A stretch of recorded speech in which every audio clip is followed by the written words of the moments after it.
All right, hey, welcome to Roy Marsh Jiu-Jitsu. I'm Roy Marsh, and this is one of my students, Tyler Paz, and I have a DVD coming out soon called the Guillotine Code. It's nearly 5 hours long, different ways to use the guillotine for obviously submissions, sweeps, passings, just all the different varieties. And one thing that I focus on a lot with this DVD is the mechanics and concepts behind the guillotine, not just showing a bunch of moves, though there's plenty of that.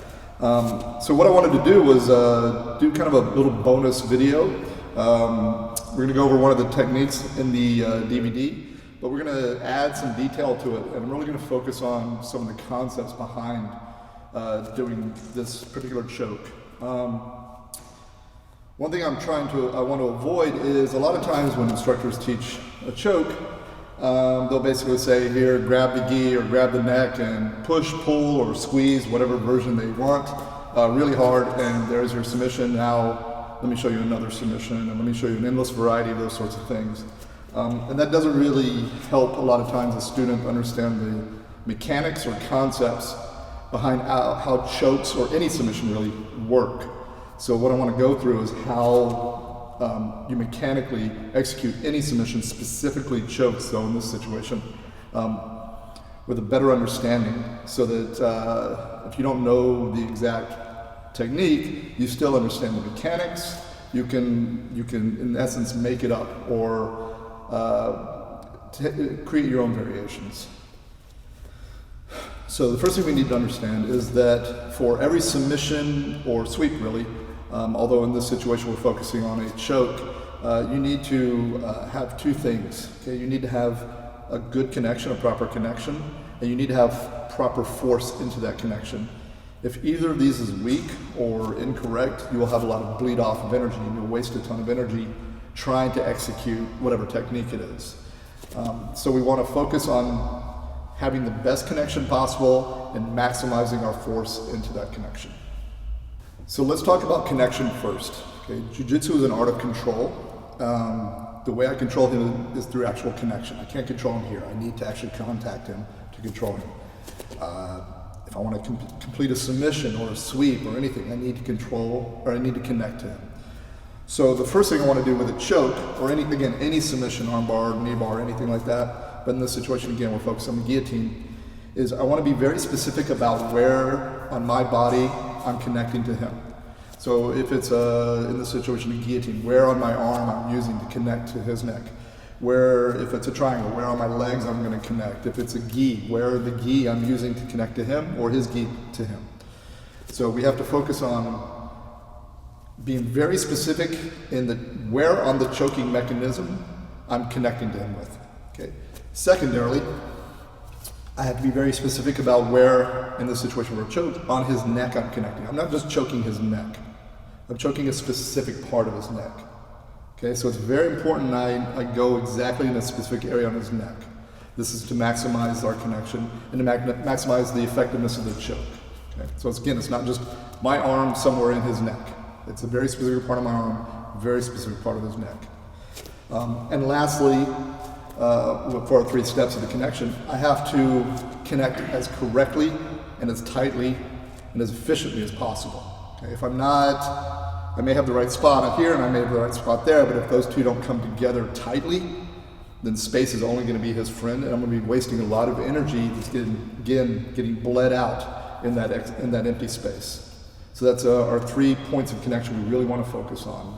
Again, where on my choking mechanism I'm using, where on his neck in this situation I'm attacking, and how we connect the two. So for those points of those concepts of connection, if you want to think about it as a checklist, let's think about what I call the 2 wheres and the 1 how. Okay. So where on my choking mechanism I'm using, where on his neck I'm attacking, okay, and how we connect those two. And again, it may be a triangle. So where on my legs I'm using, where on his neck I'm attacking, and how we connect those two. Or it might be an arm bar. So where am I holding him with? Where on his arm am I holding? Okay, and how do I connect my body to his arm? Okay. So it's really important to understand those concepts.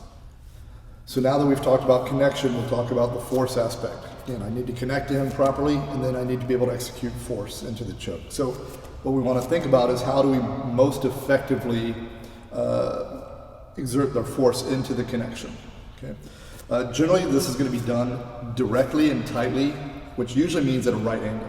Okay? So if I'm pushing directly into him, that's a very strong force. If I'm pushing obliquely to him, I'm bleeding off force. Okay? So when we're doing this, we also we want to get the correct angle that we're applying the force, or correct direction. We also want to use the most powerful tools we can to exert that force. Okay? With guillotines, that's, I think, both aspects where people have a lot of problems. They're not exerting the force in the correct direction, and they're not using the most powerful tools they can to exert the force. Once I know the direction that I want to apply the force, then I can figure out what tools to use to best exert that force. First, we have to understand the hierarchy of body strength. My back and my legs are going to be stronger than my arms and my hands. I think a lot of people, when they try to do the guillotine, they predominantly use their arms and their hands to do the choke. Well, I want to use the much stronger muscle groups of my back and my legs or my hips to do the choke. So you'll see in the DVD that we really focus on being able to execute the choke with our back muscles and our hips rather than just pulling with our arms. So again, we have the best connections that we can get, and we're using the strongest muscles that we can to exert force into the connection. And we're also going in as direct an angle as we can to exert force, okay? And being as tight as we can. Now, another aspect we can use to exert more force, besides using strong, big muscle groups, is we can use a counter force. Okay? So rather than just pushing into his neck, which would be strong, okay? If I can push into his neck, but at the same time pull him forward into the choke, it's going to be much, much more powerful. Okay? You're always going to have exponentially greater power with forces coming in and crushing from both sides. So you'll see in the DVD, a lot of times we're going to be doing that. We're going to be pushing his head one way and pulling the choke into the neck from the other side. This is going to be much more powerful than just pulling in one direction. So the option of using a counter force won't always be there, but if we have it, we're definitely going to use it. You'll see in the DVD again that I'm often using my back to push his head down to look back at his body, pushing his head around the choking mechanism using much more powerful back muscles. And then my arm is pulling in to the neck. So I have that counter force in two different directions. But to be honest, it's actually not my back and my arm, okay? It's actually my hip and my back, okay? So it's actually gonna be my hips bridging that pushes head in, and it's gonna be my back pulling that does the choke, my upper back. So the arms come along with the upper back. So the hips push in, pushing his head forward, and my back pulls the arms. So I'm not just pulling my arms like this. I'm using my back as I pull my arms. So we have the major force going this way, and two forces coming back this way, my upper back and my arms. So that's again what I mean by counter force. It's not just grab the neck and pull, okay? It's a very weak muscle group, okay?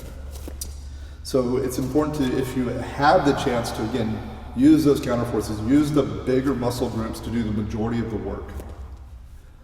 So again, most people, when they do the guillotine, I think they bleed off a ton of energy when they're trying to exert the choke. This is why when I do it, it doesn't look like I really do much work. First, because I'm going to connect as tightly as possible, and second, I'm putting the force directly into where it needs to be.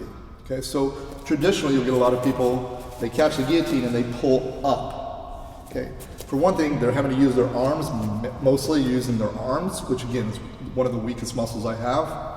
And they're working obliquely to their power. We're much stronger pulling into ourselves than we are just doing an upright row with our shoulders. We're just lifting our shoulders this way. So I don't want to pull straight up, okay? I actually want to pull into me, if at all possible. And you'll see that in the DVD.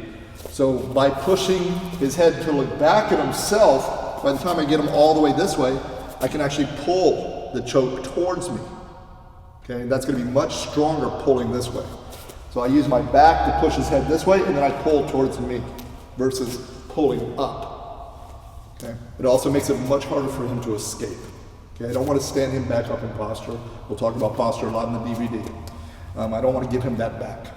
Okay? So that's something that we're really going to focus on with the choke we're working today is the idea of being able to pull into ourselves, using my back muscles and drawing this way. Much stronger, much stronger ability to exert force. So with all this understanding of the concepts of the connection and the execution of force into that connection, I'm going to show you a guillotine that I've been working with for quite a few years. It's just something I started playing with a number of years ago, started hitting from time to time, and over the years I've actually started using this one more and more. And it was sort of came as an experiment of thinking about these different aspects, about where on the neck I connect, more specifically, and how I exert force into the choke. It's on the DVD. It's called the V-Choke Guillotine, and you'll see again why it's called that as I go through this. So with this V-Choke Guillotine, the reason I started using it, at first I actually just started experimenting with it as just a thought concept. But where I found out its utility is really good is, again, when I'm doing the guillotine, I want to force his head to look back at himself. So basically I'm forcing his head around the choking mechanism, okay? Able to use my back, that's much stronger. Okay, if I'm using my hips, force his head around the choking mechanism, he in essence choking himself. Okay, and then using the arms to pull.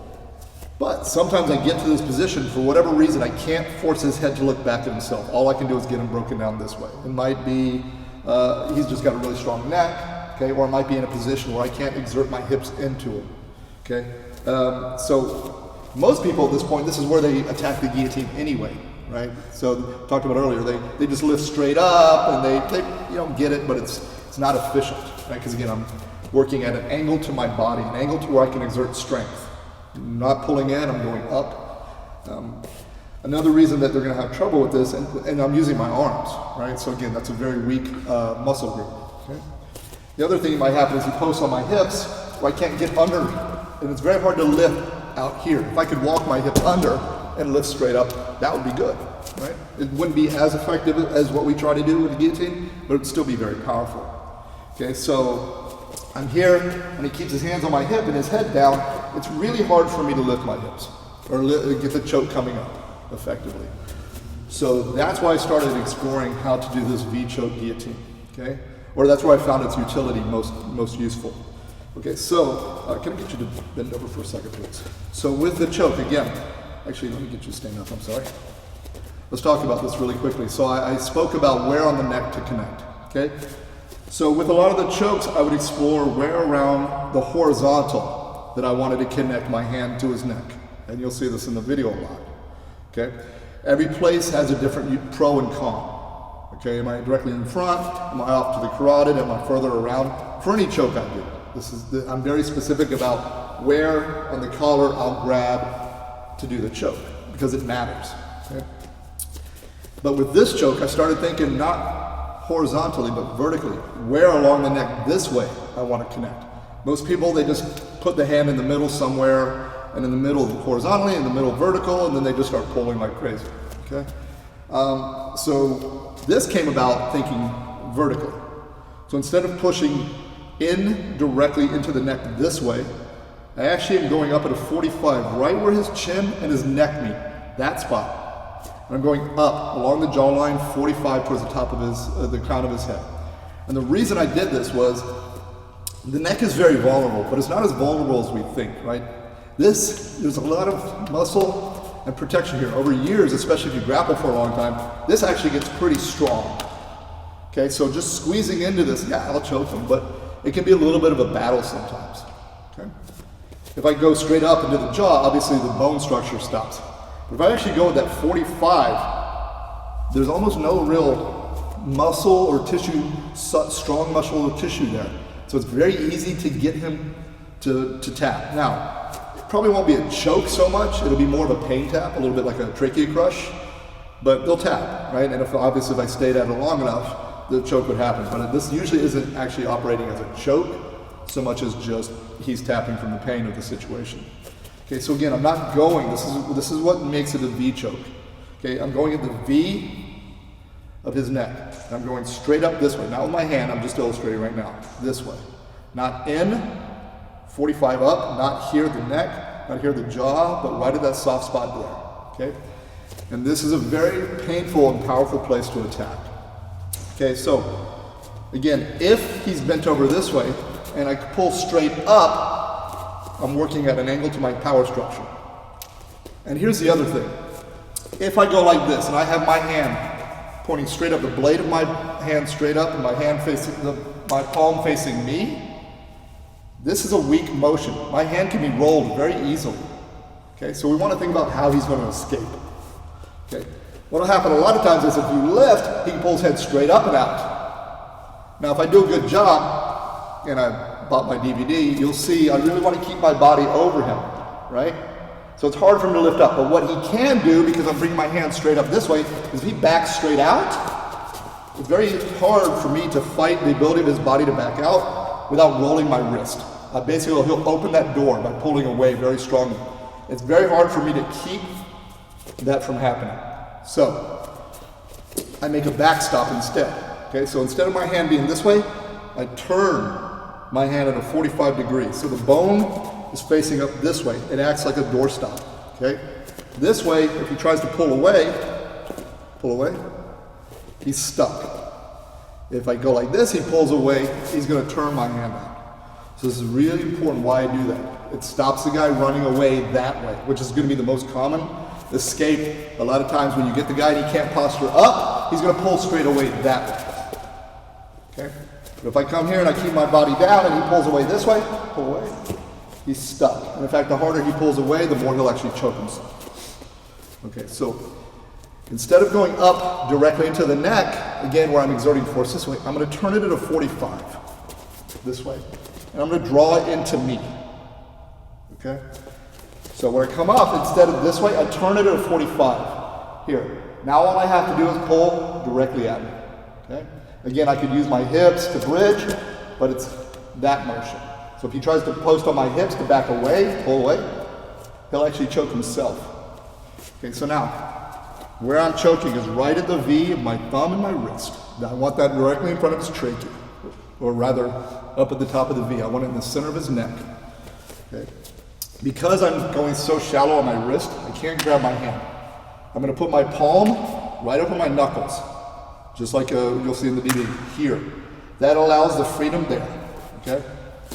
So when I'm here and I catch, here, he tries to post on my hip to pull away, I'm going to get the tap just by pulling in. Again, I'm not going up, I'm going towards me. Okay? So again, I always want to draw the force. You'll see in the DVD that our traditional guillotine, by pushing his head towards his body, and by doing what we call the scoop, which you'll see in the DVD, my hand again, my thumb again, eventually it faces me and I can draw in. So again, it's not going to be here. I'm going to push towards him, I'm going to roll my wrist towards me and pull in. Okay, so it's operating on the same exact mechanics of drawing to me. This 45 won't draw straight this way, it will draw sort of up towards my chest. But again, I'm not going this way up. I'm drawing towards my own body this way. Okay, see, I can just hold his head and get the tap that way. Okay, this is a very painful situation.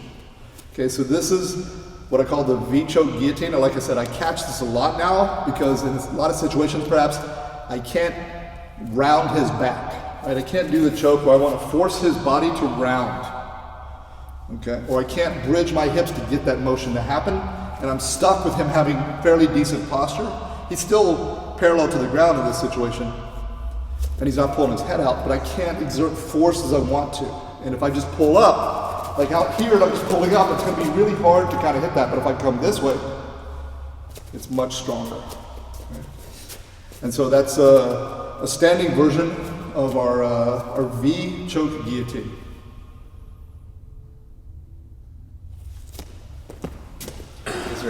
What's that? Those are good chokes. Painful.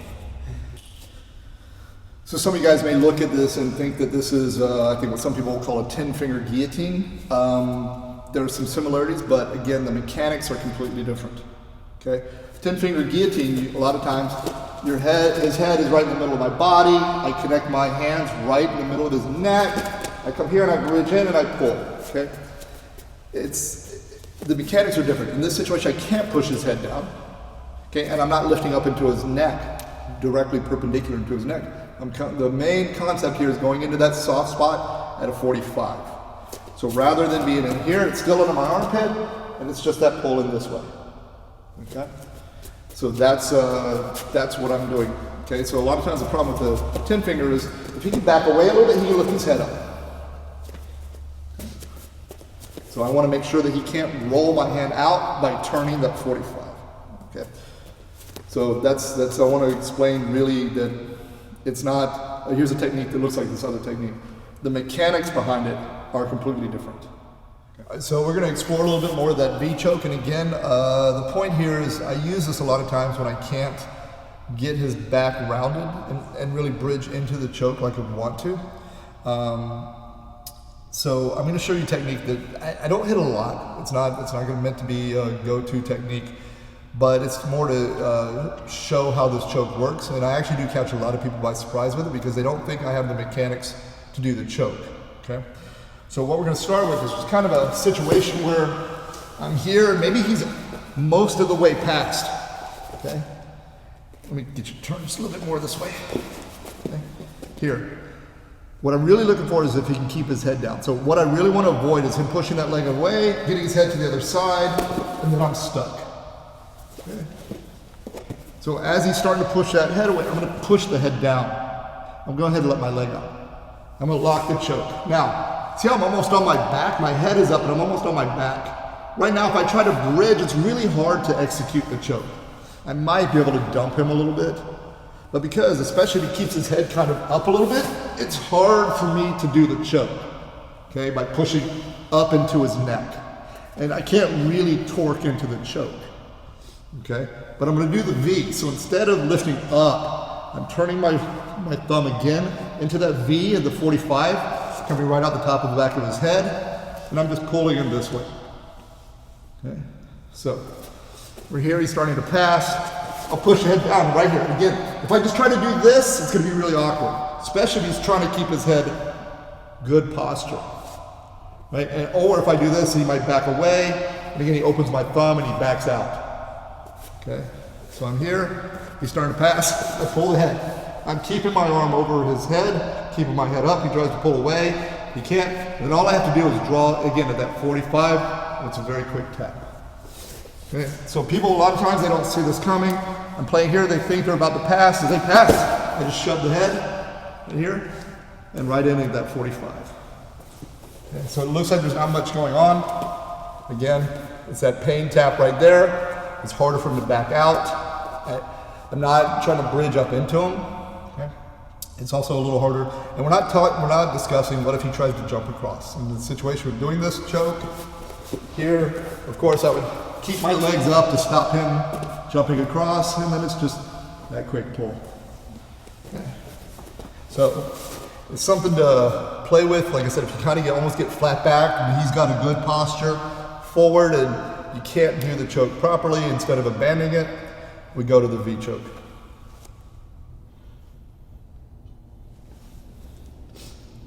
That one made my eyes water a little bit. That was a good one.